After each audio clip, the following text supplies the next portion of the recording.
लेकिन 25 सितंबर को जो विश्वासघात किया सोनिया गांधी के साथ, 25 सितंबर को जो पार्टी को बेइज्जत करने का काम किया, जो पार्टी के अनुशासन को तोड़ने का काम किया, उन लोगों को अपने गिरेबान में झांक कर देखना पड़ेगा कि अनुशासन हमने तोड़ा, किसी और ने तोड़ा।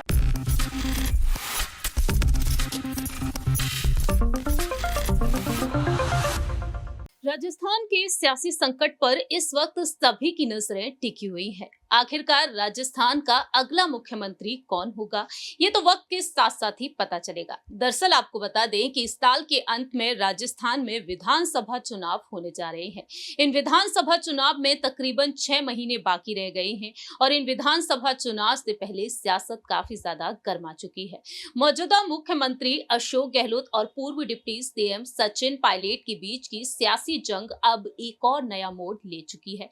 पार्टी हाईकमान जल्द से जल्द सचिन पायलट की नाराजगी को देखते हुए कोई अहम फैसला सुना सकते हैं। इसी बीच देखा जाए तो अशोक गहलोत की भी कुछ अलग रणनीतियां हैं, क्योंकि अशोक गहलोत सीएम कुर्सी को छोड़ना नहीं चाहते हैं और मुख्यमंत्री बनना चाहते हैं सचिन पायलट। नमस्कार, मैं प्रांशी राठौर और आप देख रही हैं नेक्स्ट 9 न्यूज। दरअसल आपको बता दें कि सचिन पायलट ने 11 अप्रैल को अनशन रखा और 11 से 15 मई तक वह पद यात्रा पर नजर आए। सचिन पायलट ने गहलोत सरकार को चुनौती दे दी है, अल्टीमेटम दिया है कि 15 दिनों के अंदर वह अगर कोई फैसला नहीं सुनाते हैं। वसुंधरा राजे की सरकार के दौरान जो करप्शन हुआ, पेपर लीक का मुद्दा भी उन्होंने उठाया है। ऐसे में वह कहते हैं कि नहीं तो 31 मई के बाद एक बड़ा आंदोलन वह कर सकते हैं। दूसरी ही तरफ पायलट को लेकर यह कहा जा रहा है कि 11 जून को वह कोई अहम ऐलान कर सकते हैं। पायलट को लेकर यही अटकलें तेज हैं कि पायलट आलाकमान को यहां पर अल्टीमेटम दे चुके हैं पार्टी छोड़ने का। वह अन्य पार्टी की तरफ रुख कर सकते हैं या फिर अपनी पार्टी का गठन कर सकते हैं। सचिन पायलट को लेकर अटकलें तो ये भी तेज है कि वह बीजेपी की तरफ रुख कर सकते हैं। इसी बीच देखा जाए तो अशोक गहलोत को लेकर कुछ अलग अलग दावे किए जा रहे हैं। दरअसल आपको बता दें कि आलाकमान सोनिया गांधी ही सचिन पायलट को मना सकती हैं, ऐसे दावे किए जा रहे हैं। लेकिन अशोक गहलोत कहीं ना कहीं पायलट को बाहर का रास्ता दिखाते हुए देखे जा सकते हैं। दरअसल आपको बता दें कि अब अटकलों का दौर और भी तेज होता हुआ दिखाई दे रहा है, क्योंकि अब कांग्रेस से राष्ट्रीय अध्यक्ष गहलोत पायलट के झगड़े से पहले ही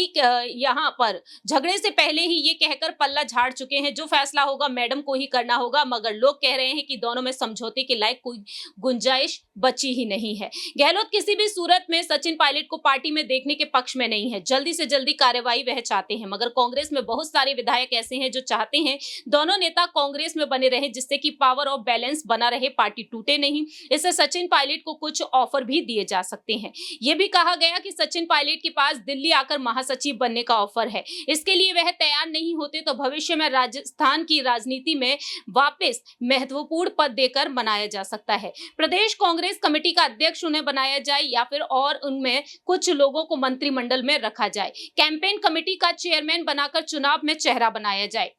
वहीं गहलोत को लेकर यह कहना है कि दूसरी ही तरफ मुख्यमंत्री अशोक गहलोत को लेकर कहना है कि सचिन पायलट पार्टी में रहकर ज्यादा नुकसान कर सकते हैं, इसलिए उन्हें निकाला जाए। अगर वो जल्दी पार्टी से जाते हैं तो हम नुकसान की भरपाई कर पाएंगे। गहलोत को लगता है कि पायलट के साथ केवल उनकी जाति गुर्जर के लोग ही हैं। हालांकि पायलट की सभा में जाटों की भारी भीड़ भी देखने को मिली है। तो ऐसे में देखा जाए गहलोत को लेकर यही अहम दावे किए जा रहे हैं। तो क्या वाकई में अशोक गहलोत सचिन पायलट को कांग्रेस से बाहर का रास्ता दिखा पाएंगे या फिर नहीं, ये बेहद बड़ा और अहम सवाल बनता है। 2018 में सचिन पायलट की अगुवाई में कांग्रेस ने चुनाव लड़े, लेकिन गहलोत को मुख्यमंत्री बना दिया गया। अब देखते हैं क्या वाकई में यहां पर अशोक गहलोत सीएम कुर्सी छोड़ेंगे। क्या सीएम पद की दावेदारी के लिए सचिन पायलट को आलाकमान आगे करेंगे या फिर नहीं, क्योंकि दावे तो ये तक किए जाते हैं कि सोनिया गांधी, राहुल गांधी, प्रियंका गांधी वाड्रा सचिन पायलट को सीएम बनते हुए देखना चाहते हैं। और दूसरी ही तरफ सचिन पायलट साफ तौर पर कह चुके हैं कि वह आंदोलन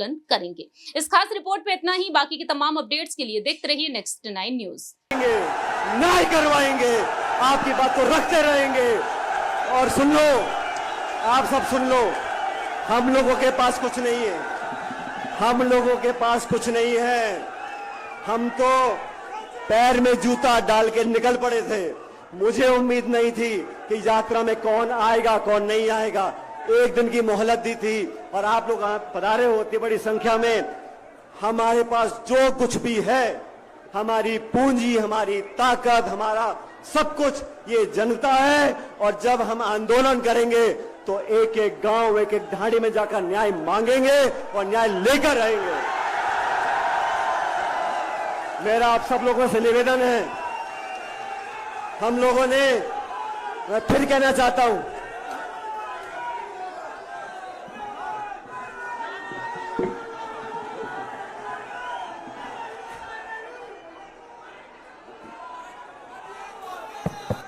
अगर 15 दिन में मांगे नहीं मानी गई तो अब याचना नहीं रण होगा, वो बारी भीषण होगा।